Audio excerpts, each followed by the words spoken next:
Oui, je reconnais que je suis le facilitateur. Je sais qu'en réalité, lorsque certaines personnes me donnent la casquette de facilitateur, dans leur logique, dans leur tête, c'est que personnellement, je n'ai plus aucun problème. Dans leur tête, c'est que oui, j'ai la solution forcément à tous les problèmes, ou même que je n'en ai même pas du tout. Et moi, ça me fait toujours marrer.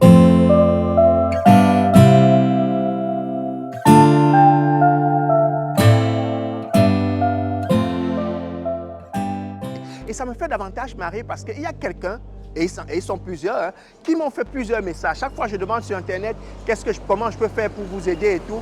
Et j'attends à ce que vous me posiez de réels problèmes, de réelles difficultés. Mais j'ai l'impression qu'ils sont mal formulés. Il y a quelqu'un qui m'écrit carrément et ce qu'il me demande, c'est comment faire pour ne plus avoir de problèmes. Donc en fait, son objectif à lui, c'est qu'il ne veut plus avoir de problèmes. Il estime qu'il a déjà connu beaucoup de difficultés dans sa vie. Il a rencontré tellement de problèmes et il veut tout faire pour ne plus en avoir. Et moi, ça m'a toujours fait marrer. Et quand il m'a dit comment faire pour ne plus avoir de problèmes, ça m'a donc rappelé cette fameuse histoire qui m'avait été racontée par mon feu papa. Mon feu papa me faisait remarquer un jour que nous, les jeunes, on pense qu'on est capable d'éviter les problèmes de manière générale. Et que donc, un monsieur était allé rencontrer son médecin traitant. Il est allé rencontrer son médecin traitant et il lui a posé le même problème. Lui, il était très en difficulté. Il n'avait plus envie d'avoir des problèmes dans sa vie. Il n'avait vraiment plus envie d'avoir des problèmes dans sa vie. Et son médecin lui a dit, ce que tu dois savoir, c'est que au-delà de ma capacité en médecine, je suis aussi quelqu'un qui voit de l'autre côté. Nous sommes en maison Banto, vous devez comprendre. Et le gars lui a dit, je suis capable de faire en sorte que tu n'aies plus de problème dans ta vie. Il dit, c'est pour ça que je suis venu vers toi. Et le médecin traitant qui s'est rangé dans son tiroir, il a pris une seringue, il a mis un liquide dans la seringue et il est venu, il a dit, donne-moi ton bras. De manière normale, le monsieur qui est un chef d'entreprise qui a énormément d'argent lui a dit, c'est normal. Je sais que on est habitué dans notre société d'aller à l'hôpital et de ne pas poser des questions sur ce qu'on essaie de nous ingurgiter, des médicaments qu'on nous donne, de ce qu'on met dans notre perfusion. J'en profite pour te donner un conseil. Ce que tu dois savoir, c'est que lorsque tu vas dans un hôpital, tu dois poser la question au médecin. C'est de ton droit, c'est légitime. Qu'est-ce qu'il a mis dans la seringue? Quel est le médicament qu'il te donne? Le médicament qu'il te donne, c'est pour toi. C'est pourquoi, pardon? C'est un échange, c'est une conversation et ils sont tenus de vous donner des éléments de réponse. Ils sont tenus de vous répondre. Et le monsieur a posé cette question et le médecin lui a dit, ce que j'ai mis dans cette seringue va t'arrêter la circulation sanguine tout de suite.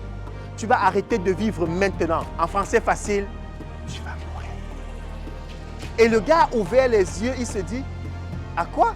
Il lui dit que le seul moyen pour moi de te permettre de ne plus jamais avoir de problème, c'est de mourir.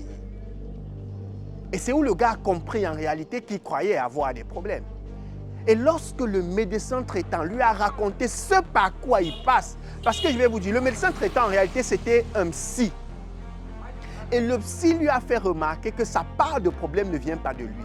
Il a tellement écouté les problèmes des autres que finalement, lui-même, il souffre d'énormément de difficultés que rencontrent pas mal de ses patients. Qu'est-ce qu'il doit faire? Est-ce qu'il doit arrêter de les écouter? Est-ce qu'il doit arrêter de les suivre? Et il lui a dit, ce que tu ne sais pas, c'est que moi, en tant que psy, je me fais suivre par un psy. Et le gars a ouvert les yeux, il se dit, mais finalement, moi, j'ai moins de problèmes que toi. En fait, ce que je dis, c'est aussi pour répondre à la question que ce jeune m'a posée. Tu ne peux pas envisager un scénario dans lequel tu n'as pas de problème. Tu ne peux rien faire. La société, elle est faite ainsi.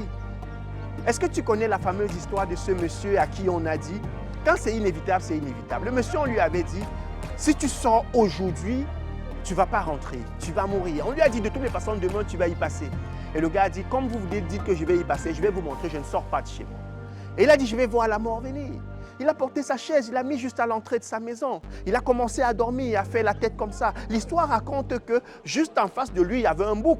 Et vous savez comment le bouc joue. Quand il a commencé à faire la tête puisqu'il dormait, le bouc est venu, il a cru qu'ils étaient en train de jouer. Et quand il faisait sa tête comme ça, le bouc l'a tété et le monsieur en est mort juste couché devant sa maison. En réalité, quand vous pensez vouloir éviter les problèmes, il vous est difficile, voire impossible d'éviter les problèmes. Mais ce que tu dois faire, toi, c'est travailler sur des stratégies pour pouvoir résoudre les problèmes. Parce que ce que tu sembles ne pas savoir, c'est que problème, égale opportunité.